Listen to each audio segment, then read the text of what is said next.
بسم اللہ الرحمن الرحیم۔ آپ سن رہے ہیں ایک نئی سٹوری ہارر گیلیکسی سینٹر میں۔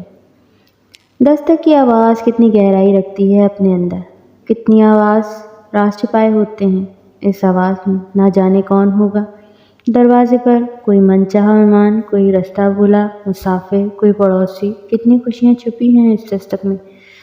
اسکول سے واپس آیا بچہ، تھکا ہارا شوہر، کبھی کبھی یہ آواز سخت بیزار کن بھی ثابت ہوتی ہے۔ بار بار چھت پر آئی پتنگ یا گیند مانگنے والے بچے یا کوئی بے وقت ستانے والا ڈھیٹ فقیر۔ مگر یہ ایک بالکل مختلف دستک کی کہانی ہے۔ یہ صرف دستک نہیں ہوتی کیونکہ موت کی دستک ہوتی ہے، موت کی آہٹ ہوتی ہے۔ کیسے ہو سکتی ہے موت کے فرشتے کی آہٹ؟ اوف، ڈراؤنی، بھیانک، انتہائی جان لیوا۔ اور سب سے بڑا ستم یہ ہے کہ موت کی آہٹ تو سنائی دے جائے مگر یہ نہ معلوم کہ آواز کس کے لیے ہے، کون کھینچا چلا جائے گا اس خونی پکار پر۔ نہ چاہتے ہوئے بھی اس کی سرسبز حسین گاؤں میں لوگ ہمیشہ سے ہی اپنے روٹین کے بڑے پابند ہیں۔ رات کو اندھیرے ہوتے ہی گہری نیند سو جاتے ہیں اور صبح سورج کی پہلی کرن کے ساتھ بیدار ہو جاتے ہیں۔ سارا دن کھیتوں اور باغات میں سخت محنت کرنے کی وجہ سے نیند بھی بڑی گہری، میٹھی اور اچھی آتی ہے۔ چاہے پھر بادل گرجیں، گلیوں میں کتے بھونکیں، دور گزرنے والی ریل کی گاڑی کی کان پھاڑ دینے والی آواز کی سیٹی سنائی دے، کسی کی بھی آنکھ نہیں کھلتی۔ ہاں مگر سال میں ایک رات، ایک اندھیری سرد بھیانک رات ضرور آتی ہے جب ایک ایک کر کے گاؤں کے لوگوں کی آنکھ کھل جاتی ہے اور وہ خوف سے کانپنے لگتے ہیں، رگوں میں اتر جانے والا خوف۔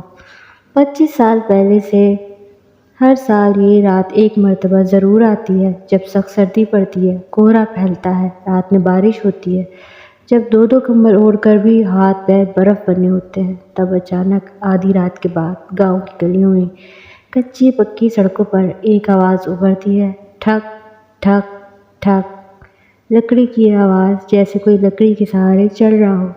دیر تک لکڑی کی آواز مختلف گلیوں میں گونجتی ہے، آہستہ آہستہ۔ رفتہ رفتہ لکڑی کی آواز اتنی تیز ہوتی جاتی ہے کہ کان پھاڑنے لگتی ہے۔ اس کی ہولناک دھمک سے گہری نیند سوئے گاؤں کے لوگ جاگنے لگتے ہیں اور تھر تھر کانپنے لگتے ہیں، سردی سے نہیں، خوف سے۔ اور پھر کسی ایک گھر کے دروازے پر دستک ہوتی ہے، بار بار، ٹھک ٹھک ٹھک، شاید اسی لکڑی سے۔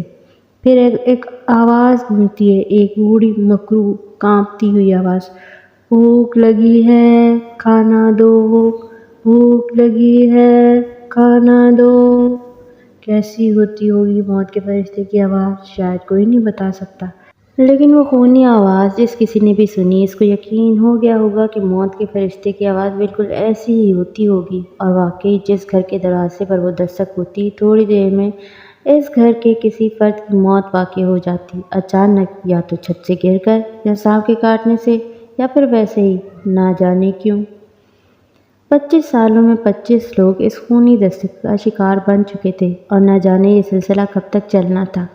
جو ان 25 میں پیدا ہوئے تھے یا 25 سال پہلے نہ سمجھ تھے، وہ تو اس قرض کی وجہ سے لا علم تھے۔ مگر جو لوگ اس وقت سمجھدار تھے، ان کو خوب اندازہ تھا یہ ایک سزا ہے، طویل سزا، شاید کبھی نہ ختم ہونے والی۔ چڑیل، جن، بھوت، بدروح کتنی بھیانک مخلوق ہوتی ہے، کتنی جان نکال لینے والا خوف محسوس ہوتا ہے ان ناموں سے۔ مگر ایک چیز سب سے زیادہ خوفناک ہوتی ہے، پتہ ہے کیا؟ بھوک۔ جی ہاں، بھوک۔ کہتے ہیں سب سے بڑی بری موت وہ ہوتی ہے جو بھوک کی وجہ سے ہو۔ اس میں جان فوراً نہیں نکلتی بلکہ آہستہ آہستہ اذیت دے دے کر جسم کے ایک ایک عضو سے اتنا تڑپا کر کہ لگتا ہے موت ایک بار نہیں، بار بار آ رہی ہے۔ اوہ خدا، کبھی کسی کو ایسی موت نصیب نہ کرے۔ اس گاؤں کے لوگ بڑے پیارے تھے، محنتی، جفا کش مرد کھیتوں اور باغوں میں کام کرتے تو عورتیں گھروں میں اپنی مرغیاں، بکریاں، بھینسیں پالتی، ان کا دودھ بیچتی اور کچھ نہ کچھ اپنے گھر میں اپنے بچوں کے لیے رکھ لیتی۔ پھلوں کی بہتات تھی، صاف شفاف جھرنے کا پانی، کھلی فضا، خالص خوراک، سب گاؤں والوں کے چہروں سے جھلکتی تھی۔ مگر گورے خوبصورت لوگوں میں ایک بات مشترک تھی، ہمیشہ سے سب کے دل بہت تنگ تھے۔ جی ہاں، سب کے سب، نہ جانے کیوں۔ اگر کوئی روٹی کا ٹکڑا بچ بھی جاتا، کوئی دودھ کا کپ، کوئی بچا کچا پھل اگر موجود ہے تو کل کام آ جائے گا۔ ہماری محنت کی روٹی پر صرف ہمارا حق ہے، کوئی بھوکا ہے تو ہوا کرے ہماری بلا سے۔ مشترکہ گھٹیا سوچ۔ گل جانا بی بی کے بیچاری صرف نام ہی میں گل تھا، باقی تو پوری زندگی میں کانٹوں ہی سے بھری پڑی تھی۔ جب پیدا ہوئی تو ماں کو اپنی آنکھوں پر یقین نہیں آیا، 3 چاند جیسے خوبصورت بچوں کے بعد یہ اتنی کالی رات جیسی چوتھی بیٹی۔ خیر خود پر کنٹرول کرتے ہوئے کسی امید کے تحت اس نے بچی کا نام گل جانا رکھ دیا۔ کہتے ہیں کہ نام کا انسان کی زندگی پر گہرا اثر ہوتا ہے۔ شاید گل جانا کی ماں نے بھی یہی سوچ کر رکھا ہوگا، مگر گل جانا نہ جانے اس کہاوت کو بالکل غلط ثابت کر کے ہی رہی۔ شکل سے بھی اور اپنی قسمت سے بھی۔ چند سال کی ہی تھی کہ جب سہیلیوں کے ساتھ آنکھ مچولتی کھیلتے ہوئے پیر میں شیشہ گھس گیا۔ اتنا گہرا زخم لگا کہ سالوں گزر گئے مگر زخم نہ بھرا۔ ایک برس تو برس پہلے گاؤں کی زندگی کیا خاک علاج ہونا تھا۔ چند گھریلو ٹوٹکوں کے بعد گھر والوں نے مایوس ہو کر اسے اس کے حال پر چھوڑ دیا اور گل جانا بیچاری زندگی بھر کے لیے معذور ہو گئی۔ خیر شیشے کا اتنا قصور بھی نہیں تھا، گل جانا کی تقدیر میں زخم ہی زخم تھے، کچے رستے ہوئے بہتے ہوئے زخم۔ نہ تو کبھی اس کے دل کے زخم بھر سکے نہ ہی اس کے پیر کا، بلکہ وہ اس قدر بگڑ گیا کہ آہستہ آہستہ پوری ٹانگ میں پھیل گیا۔ گل جانا کو چلنے کے لیے لکڑی کا سہارا لینا پڑا۔ کھٹ کھٹ کھٹ کی آواز گل جانا کی آمد کا اعلان بن جاتی۔ کادھی بچکل ایک پیر سے معذور گل جانا۔ کئی مہینوں سے پڑتی سخت سردی آج تو سخت ترین ہو گئی تھی۔ صبح سے بار بار ہلکی فوار بھی برس رہی تھی۔ اپنے گرم محفوظ گھروں میں ہیٹر جلائے یا آتش دان کے پاس بیٹھے کافی پینے والوں کو تو یہ موسم بڑا حسین اور رومانٹک لگتا ہوگا، مگر گاؤں والوں کے لیے تو باقاعدہ آزمائش بن جاتا ہے۔ گھر میں بند رہنا بھی ناممکن تھا۔ روٹی کہاں سے کھاتے؟ زیادہ سے زیادہ 1-2 دن کے بعد کام پر جانا تو ناگزیر تھا ہی۔ نور خان نے سارا دن سیب کے باغ میں مزدوری کی۔ گھر لوٹتے ہوئے اس کی جیب میں مزدوری کے تھوڑے پیسے تھے اور ہاتھ میں سیبوں سے بھرا تھیلا تھا۔ کام کرتے ہوئے تو سردی کا احساس اتنا نہیں تھا، مگر اب تو راستہ کاٹنا دشوار لگ رہا تھا۔ شام کا اندھیرا گہرا ہو چلا تھا، ہر طرف سردی کا مخصوص سناٹا پھیلا ہوا تھا۔ اس قدر دھند تھی کہ چند قدموں کے پار دیکھنا بھی مشکل ہو رہا تھا۔ خیر یہ راستے اس کے اتنے جانے پہچانے تھے کہ وہ آنکھیں بند کر کے بھی گھر پہنچ سکتا تھا۔ ارے اس کو سخت حیرت ہوئی، تم کون ہو؟ راستے میں سڑک کے بیچوں بیچ کوئی گھٹنوں میں سر دیے بیٹھا تھا۔ کوئی بچہ؟ بچے نے آہستہ آہستہ سر اٹھایا۔ پھول جیسا چہرہ، سیب کی طرح لال گال اور ویران آنکھیں۔ وہ چند لمحے اپنی ویران آنکھوں سے نور خان کو گھورتا رہا، پھر اس کے منہ سے بڑی مشکل سے آواز اٹک اٹک کر چند الفاظ نکلے۔ بھوک لگی ہے، بھوک لگی ہے، کھانا دے دو۔ نور خان نے بے ساختہ اپنے سیبوں سے بھرے تھیلے کو چھوا۔ نہیں نہیں، دوسرے ہی لمحے اس نے ارادہ بدل لیا۔ اگر کل کام پر نہ جا سکا تو بچے پھل ہی کھا لیں گے۔ اس نے جلدی سے تھیلا پیچھا کر لیا۔ کہیں اور سے مانگو۔ بچے کو مشورہ دیتے ہوئے وہ اپنے راستے پر چل دیا، تیز تیز۔ اس سنسان ویران جگہ پر اتنا چھوٹا اکیلا بچہ کیا کر رہا تھا؟ اس کے سیدھے سادے دماغ نے سوچنے کی زحمت بھی نہ کی۔ وہ تو جلدی سے اپنے بچوں کے درمیان جا پہنچا، مگر وہ نہیں جانتا تھا اب وہ اکیلا نہیں تھا، اس کے ساتھ کوئی اور بھی چل رہا تھا، بے آواز، نظر نہ آنے والا۔ نور خان کا بھرا پورا خاندان تھا، ماں باپ، بیوی اور 3 بچے۔ ماں باپ بالکل صحت مند تھے، جسمانی طور پر بھی اور ذہنی طور پر بھی۔ ان علاقوں میں رہنے والوں کی صحت بہترین ہوتی ہے اور عمر طویل۔ حسب معمول رات کا کھانا کھا کر تمام خاندان کمروں میں بند ہو گیا۔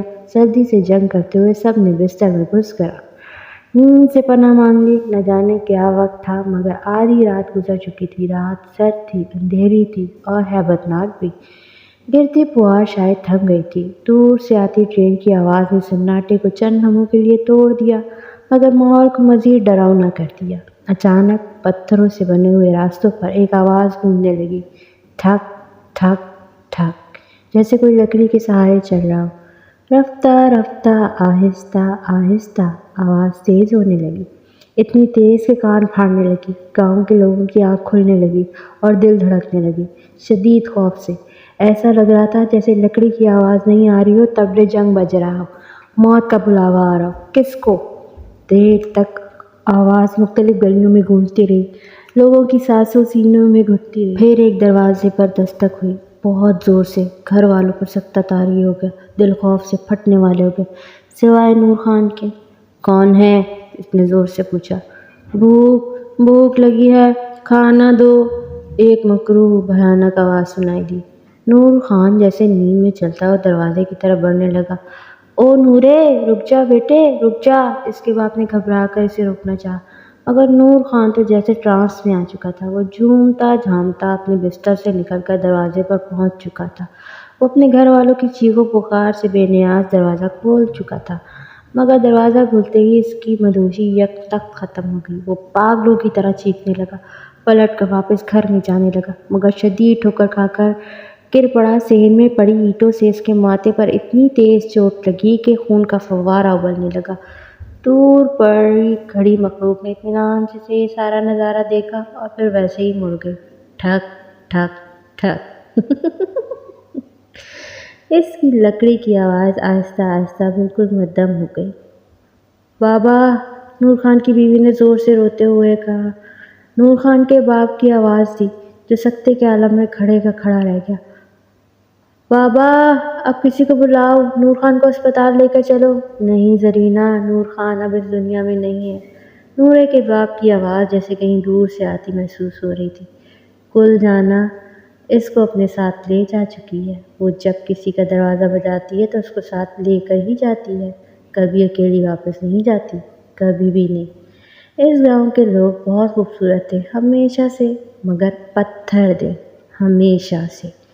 گل جانا غریب کی زندگی میں کانٹے ہی کانٹے تھے۔ اس کی دونوں خوبصورت بہنوں اور بھائی کی شادی ہو گئی، سب اپنی زندگیوں میں مگن ہو گئے۔ گل جانا جب تک چھوٹی اور ناسمجھ تھی، اس کو اندازہ نہیں ہوا کوئی اس کو پسند نہیں کرتا، مگر وہ جیسے جیسے بڑی ہو رہی تھی، اس کو احساس ہوتا چلا گیا کہ سب اس کو جیسے اچھوت سمجھتے ہیں۔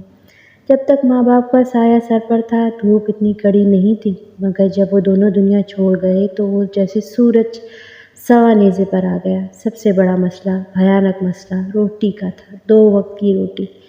گل جانا اپنے محلے کی عورتوں کے گھر میں کام کاج میں ان کی مدد کرنے لگی، جس کے بدلے میں اس کو کھانا مل جاتا، مگر اپنی ٹانگ کے زخم کی وجہ سے وہ زیادہ محنت نہیں کر پاتی۔ اس نے تو اپنی مزدوری کے ساتھ مزاحمت کی سمجھوتا کر لیا، مگر نہ جانے عورتوں کو کیا پرابلم تھی، وہ اس کے سے نفرت کھانے لگی اور پیر گھسیٹ کر چلنے کی وجہ سے ایک مخصوص برے نام سے پکارنے لگی۔ آہستہ آہستہ وقت گزرتا گیا، جیسے وہ بھی لکڑی کی ٹیک کر چل رہا ہو۔ گل جانا کے پیر کا زخم پوری ٹانگ پر پھیل گیا تھا، وہ بیچاری کھڑے ہونے تک سے محتاج ہو گئی، کام کیا خاک کرتی۔ وقت، درد اور بھوک نے گل جانا پر بہت برے اثرات چھوڑے تھے۔ وہ باقاعدہ ڈرونی لگنے لگی تھی۔ اس کا رنگ تو ٹھیک ٹھاک کالا تھا، مگر بال نہ جانے کیوں اتنے سفید تھے، جیسے چاندی کے بنے ہوئے۔ سردی میں تو اس کے پیر کا درد دگنا ہو جاتا، اس سے چلا پھرا بھی نہ جاتا، مگر بھوک شدید درد کو دوہرا کر دیتی اور وہ کھڑی ہو جاتی اور لکڑی گھسیٹتی ہوئی کسی نہ کسی گھر کا دروازہ بجاتی تھی۔ ٹھک ٹھک ٹھک، بھوک لگی ہے، کھانا دے دو۔ گل جانا کی دونوں بہنیں اتفاقاً بہت دور بیائی ہوئی تھیں، ورنہ شاید یہ کہانی نہ بنتی۔ بھائی اس کا سگا تھا، مگر بھابھی غیر اور بد لحاظ۔ اس کو گل جانا سے چڑ تھی، اس کی لاٹھی کی آواز سے نفرت، وہ سخت فہمی بھی تھی۔ اس کو خوف آتا تھا کہ کہیں اس کی پھول جیسی بچیوں پر اس مقیم منحوس پھوپھی کا سایہ نہ پڑ جائے۔ گل جانا بیچاری محلے کی غیر لوگوں سے کھانا مانگ لیتی، مگر اپنی سگی بھابھی کا دروازہ بجاتے ہوئے اس کو خوف آنے لگتا۔ بھابھی کی گھورتی آنکھیں اس کو اندر تک سے مار ڈالتی۔ پھر برسوں پہلے ایک سال شدید سردی پڑی، شاید سردی نے کئی ریکارڈ توڑ ڈالے۔ ویسے اگر بے رحمی کا مقابلہ کرایا جائے تو شاید انسان جانوروں کے ریکارڈ توڑ ڈالے۔ خیر، شدید سردی اور سرد راتوں سے منسلک بارش، کوہر وغیرہ، ان تمام لوازمات کے ساتھ ایک بھیانک اندھیری رات کا ذکر ہے۔ گل جانا اپنی کوٹڑی میں تنہا بیمار بھوکی پڑی تھی۔ اس کو 2 دن سے تیز بخار تھا اور ٹانگ میں جان لیوا درد ہو رہا تھا۔ کسی کو اس کی فکر نہیں تھی، نہ کسی کو اتنی توفیق کہ وہ